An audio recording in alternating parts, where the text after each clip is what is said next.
नमस्कार मंडळी, स्वागत आहे तुमचं सगळ्यांचं आपल्या लाडक्या युट्यूब चॅनलमध्ये। व्हिडिओ व्हिडिओ लाईक करा आणि चॅनलला सबस्क्राईब करून सोबतचं बेल नोटिफिकेशन ऑन करा आणि हा व्हिडिओ शेवटपर्यंत नक्की पहा आणि या व्हिडिओला हाईप करायला अजिबात पण विसरू नका। तर मित्रांनो, आता कमळीला सत्य समजताच मात्र राजन मागणार कमळीची माफी, तर दुसरीकडे मात्र आता अन्नपूर्णा आजींना देखील सत्य समजणार की गौरीची मुलगी खरे कमळीच आहे आणि तिची मोठी नात पण कमळीच आहे। तर नक्की काय घडतं चला संपूर्ण अपडेट जाणून घेऊया। तुम्ही पाहिलंच असेल मित्रांनो की आता कमळी तिच्या आबांचा आणि आईचा भूतकाळ शोधत शोधत आता मुंबईपर्यंत पोहोचलेली आहे आणि तिला तो बिझनेसमॅन शोधायचा असतो। तर फायनली कमळीच्या हाती आता सगळ्यात मोठं यश येणार आहे। पण दुसरीकडे कामिनी पण तिच्या रस्त्यामध्ये असते, हे पण तुम्हाला चांगलं माहीतच असेल। पण कामिनीला वाटत असतं की काही जरी झालं तरी ह्या कमळीला मी सोडणार नाही, कारण की ह्या कमळीला शोधून शोधून आणि सापडून सापडून काहीच सापडणार आहे। त्याच्यामुळे कामिनी विचार करत असते की काही जरी झालं तर ह्या कमळीच्या हाती काहीच लागलं नाही पाहिजे आणि हिला इकडे मुंबईमध्येच मी संपवून टाकते। आणि इकडे जर मुंबईमध्ये मी तिला संपवलं तर मात्र कोणाला काय कळणार आहे तेव्हा? आता तिची आई पण नाही आणि कोणीच नाही तिच्या पाठीमागे, त्याच्यामुळे मी तिचा काटा कधी पण काढू शकते। पण अन्नपूर्णा आजी आणि राजन हे दोघेजण देखील ठरवतात की कमळीला बाहेर राहणं सेफ नाही, कारण की तिच्या आईवरती कोणी हल्ला केला म्हणजेच याचा अर्थ तिच्या पण जीवाला धोका आहे। त्याच्यामुळे तिला आपल्या घरातच ठेवूया म्हणजे ती सेफ राहील। तर आता हा राजन आणि अन्नपूर्णा आजीचा खूप मोठेपणाचा निर्णय असतो। पण दुसरीकडे मात्र कामिनीचा ह्या पूर्ण गोष्टीला विरोध असतो, कारण की कामिनी म्हणत असते की कुठली ती मुलगी, रस्त्यावरची मुलगी, तिला आपण आपल्या घरात आसरा नाही देऊ शकत वहिनी, आणि तुला तर माहिती तिने फसवलेलं आहे तुला। तर त्यावेळेस मात्र आता अन्नपूर्णा आजी म्हणते की हे बघ कामिनी, तू सांगू नको आणि किंवा तुम्हाला शिकू पण नको ह्या घरात कोणाला ठेवायचं आणि कोणाला नाही ठेवायचं, हे घर माझं आहे, मी ठरवेल। आणि कमळी अशी कुठली रस्त्यावरची नाही आहे, कारण की कमळीचं आणि माझं खरंच एक आजीचं आणि एक नातीचं एक नातं बनलेलं आहे आमच्या दोघींमध्ये, त्याच्यामुळे तू काळजी करू नको। तर हे सगळ्या गोष्टी कळाल्याच्या नंतर मात्र आता कामिनीला तर वाटतं की ह्या म्हातारीला कदाचित सत्य तर माहीत नाही ना या कमळी खरी तिची नात आहे म्हणून, त्याच्यामुळे आता कामिनी घाबरून गेलेली असते। तर दुसरीकडे बिचारा ऋषी विचार करत असतो की मी घरी जाऊ का नको, पण आता तुम्हाला माहितीच आहे की काही जरी झालं तरी ऋषी असा सहजासहजी घरी जाणार नाही, कारण की नयनताराने सांगितलेलं असतं ऋषीला की तू घरामध्ये परत येऊ शकणार नाहीयेस, कारण की तू जर एकदा घराच्या बाहेर गेला तर मित्रांनो पुढे पाहायला भेटेल तुम्हाला की ह्या नयनताराला स्वतःवरती खूप घमंड होता, पण ती फायनली आपल्या ऋषीची पुढे माफी मागते आणि ऋषीला परत त्या घरामध्ये घेऊन येताना। आणि त्याच वेळेस मात्र रोहितला एक गोष्ट समजते की ही आईला काही वेळ लागले का, ह्या ऋषीने एवढ्या वेळास फसवलं तरी देखील मात्र त्या ऋषीवरचं प्रेम काही कमी होईना। आणि इकडे ऑफिसमध्ये देखील आता मला सोडून आता ही बिझनेसमध्ये जास्त घुसायला लागलेली आहे, त्याच्यामुळे मलाच असं काहीतरी केलं पाहिजे, प्रॉब्लेम क्रिएट केला पाहिजे, त्यामध्ये ऋषी जास्त वेळ अडकला पाहिजे आणि आईचं लक्ष ऋषीकडे गेलं पाहिजे, म्हणजेच मी ऑफिसमध्ये जास्त वेळ काम करू शकतो। म्हणजेच मित्रांनो आता कहाणीत खूप सारे ट्विस्ट पुढे येणार आहेत आणि बिचाऱ्या ऋषीला स्वप्नात पण वाटलं नसेल की त्याच्याच घरातील लोक त्याच्याच विरोधात टपलेले असतील। तर दुसरीकडे नयनतारा म्हणत असते ऋषीला की ऋषी झालं गेलं ते सगळं विसरून जायचं, आता तू कुठलाच गोष्टीचा लोड घेऊ नको, आपण कमळीला आपल्या पद्धतीने जेवढी मदत करता येईल तेवढी करू, पण तू कायम तिच्यासोबतच राहणं किंवा तिच्यासोबत फिरणं हे पूर्णपणे चुकीचं आहे, आपला स्टेटस तरी एकदा ऋषी बघ। तर त्यावेळेस मात्र ऋषी म्हणतो की आई मी तुला सांगितलंय कमळीसोबत माझा स्टेटस असा काही मॅच करायला जाऊ नको, मला तिच्यासोबतच लग्न करायचं हे मी तुला आधीपासून सांगितलंय आणि इथून पुढे पण मी तुला तेच सांगेल। तर दुसरीकडे नयनतारा म्हणत असते की अरे ऋषी पण तुला काही वेळ लागले का, त्या कमळीची ना आपली बराबरी नाही होत, त्याच्यामुळे तू तिच्यासोबत लग्न करू नको, तुझ्यासाठी मी खूप चांगल्या चांगल्या मुली शोधते, मग तू त्यांच्यासोबत लग्न कर। तर ऋषी त्या गोष्टीला पूर्णपणे नकार देतो आणि ऋषी म्हणतो की मी लग्न करेल तर फक्त कमळीसोबतच, आणि आता सध्या तिला माझी गरज आहे, त्याच्यामुळे मी तिच्यासोबत तुला रोज दिसेल। आणि ऋषीला पण ही गोष्ट समजलेली असते की कमळीचे वडील कोणतरी मोठे बिझनेसमॅनच असणार आहेत, कारण की तुम्हाला माहितीच आहे की त्यांना गावातून आतापर्यंत भेटलेल्या पुराव्यातून तर हेच सिद्ध होतं। तर पुढे आता ऋषी कमळीला मदत करायच्या नादामध्ये आता खूप साऱ्या अशा गोष्टींपाशी पोहोचतो की ऋषीला पण कळतं की कमळीचे खरे वडील कोण असतील। तर दुसरीकडे मात्र राजन आणि अन्नपूर्णा आजींवरती म्हणजे सगळ्यात अगोदर ऋषीला डाऊट येतो तो म्हणजे राजन काकांवरती।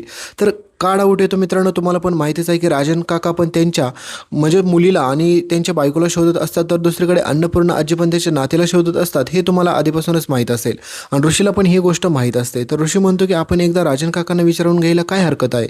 तर त्यावेळेस मात्र कमळी म्हणते की ऋषी सर असं अजिबात देखील असू शकत नाही, कारण की आपण त्यांना विचारण्याची काही गरजच नाही, कारण की त्यांची जर मी खरी मुलगी असते तर त्यांनी मला लगेच ओळखलं असतं आणि अन्नपूर्णा आजींची जर नात असते तर त्यांनी पण मला लगेच ओळखलं असतं, त्याच्यामुळे असं काहीच नाही, प्लीज आपण इथे टाईम नको वेस्ट करायला। आणि मित्रांनो इथेच कमळीची चूक होती, कारण की कमळी अख्ख्या मुंबईमध्ये दुसरीकडे शोधत बसते की तिचं खरं बाप कोण असेल, पण खरा वडील तर तिच्या सोबतच राहत असतात, तिकडे कमळी लक्षच देत नाही। आणि कहाणीत येणारा सगळ्यात मोठा ट्विस्ट मित्रांनो, कारण की आत्तापर्यंत सगळ्यांना हेच वाटलं होतं की गौरी नाही आहे, गौरीचा मृत्यू झाला, म्हणजेच गौरी दरीत कोसळून गौरी मरली, खूप सारे लोकांचे खूप सारे विचार, पण मित्रांनो फायनली उत्तर तर हेच आहे की गौरी आपली वाचलेली असते।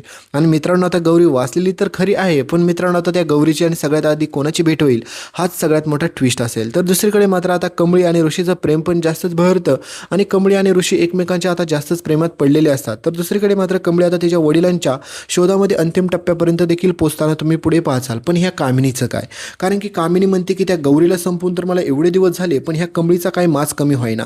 ह्या कमळीला अजून पण तिचा वडील कोण आहे हेच शोधायचं आहे. त्याच्यामुळे ही कमळी इकडे मुंबईमध्ये येऊन पण शोधाशोध करते आणि मग कमळीच्या हाती लागतं सगळ्यात महत्त्वाची गोष्ट, ते म्हणजे महाजनांचं नाव. तर मित्रांनो, आता कमळीच्या हाती महाजनांचं नाव लागल्याच्या नंतर कमळीच्या पायाखालची जमीन सरकते, कारण की कमळीला असं वाटतं की हे कसं शक्य आहे.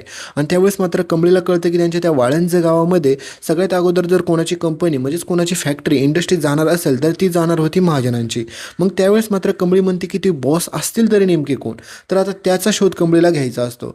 तर आता महाजनांचे शोध लागल्यामुळे कमळी आता सगळ्यात पहिली गोष्ट तर अन्नपूर्णा आजी आणि राजन काका ह्या दोघांची विचारपूस करणार, हे तर साहजिकच असतं. आणि तर पुढे मित्रांनो तसंच करताना कमळी तुम्हाला पाहायला भेटेल. सगळ्यात महत्त्वाची गोष्ट म्हणजे आपल्या ऋषीला हे सत्य थोडं आधीच समजलेलं असतं की कमळीचा आणि राजन काकांचा काही ना काही नातं नक्कीच आहे. पण त्याच्यामध्ये मित्रांनो ही कामिनी खूप साऱ्या काड्या आणि कुटाने करताना पण तुम्हाला दिसेल. तर एकीकडे मित्रांनो आपली गौरी पण जिवंत आहे, दुसरीकडे कमळी आता तिच्या वडिलांच्या पुराव्याच्या एकदम अगदी जवळच पोहोचलेली आहे. तर तिसरीकडे मात्र ही महामूर्ख कामिनी पण आता कमळीला मारायच्या शोधात टपलेली असते, कारण कमळीला मारलं तर पूर्ण चॅप्टरच क्लोज होऊन जाईल. त्याच्यामुळे त्या गौरीचा ना संबंध राहील ना त्या गौरीच्या बापाचा संबंध राहील ना एकीकडे मात्र तुम्हाला माहितीच आहे की ना ह्या कमळीचा संबंध राहील. त्याच्यानंतर मात्र महाजनांची एकच वारसदार ती म्हणजे फक्त आणि फक्त अनिका महाजन राहील. तर आता हा सगळ्यात मोठा कहाणीतला ट्विस्ट असतो.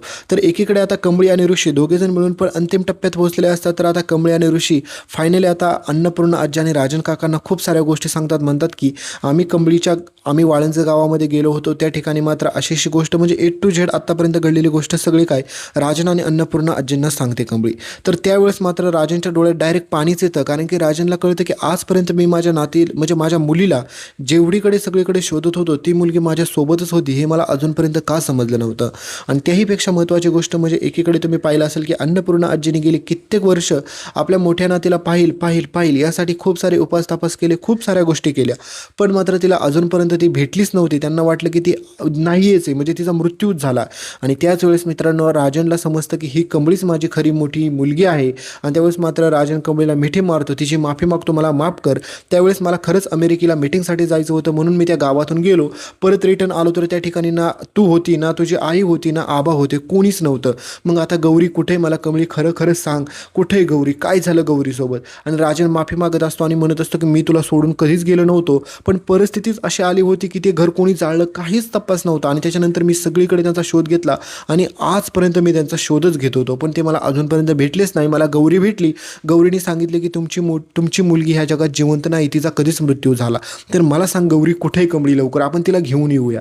तर मित्रांनो पुढे पाहायला भेटेल की कमळी सांगते की आईचा पण मृत्यू झाला दरीत कोसळून. तर हे सगळं कळाल्याच्या नंतर मात्र आता कहाणीत परत मोठा ट्विस्ट येतो. एकीकडे आपली गौरी जिवंत असते, पण कामिनीला समजतं की आता ह्यांचं नातं माहीत झालं. तर कामिनी आता कमळीवरती हल्ला करून तिला संपवण्याच्या पाठीमागे लागलेली असते. तर बघूया पुढे काय घडतं. चॅनलला सबस्क्राईब करा, ही सगळी अपडेट तुम्हाला पुढे पाहायला भेटेल. त्यामुळे चॅनलला सबस्क्राईब करून सोबतचं बेल नोटिफिकेशन ऑन करायला विसरू नका. तुम्हाला दिसत असेल म्युस्टॅकचा ओशन फेसवॉश, हा तुम्हाला टॅग प्रोडक्टमध्ये दिसत असेल तर त्याच्यावरती क्लिक करा आणि तिथून आवडणारे तुम्हाला कोणते पण प्रोडक्ट तुम्ही खरेदी करू शकता. एकदा चेक नक्की करा.